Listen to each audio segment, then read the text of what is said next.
In this video, I'll show you how to open a Stripe account in India, step by step. First, go to the Stripe India website. Since May 2024, you can't sign up directly. You must request an invite by filling out the invitation form. When requesting the invite, explain that your business plans to accept international payments or expand globally. Before you continue, make sure you have the required documents ready.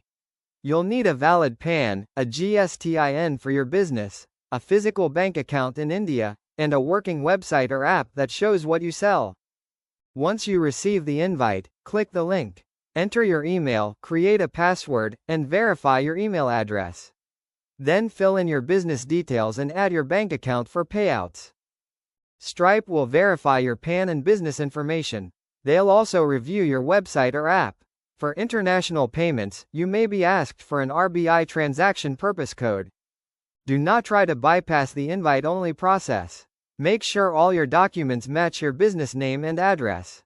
If you need help, contact Stripe support through their help center. If your business is focused on global markets, you can also consider Stripe Atlas to open a US-based Stripe account. And that's how to open a Stripe account in India. Thanks for watching.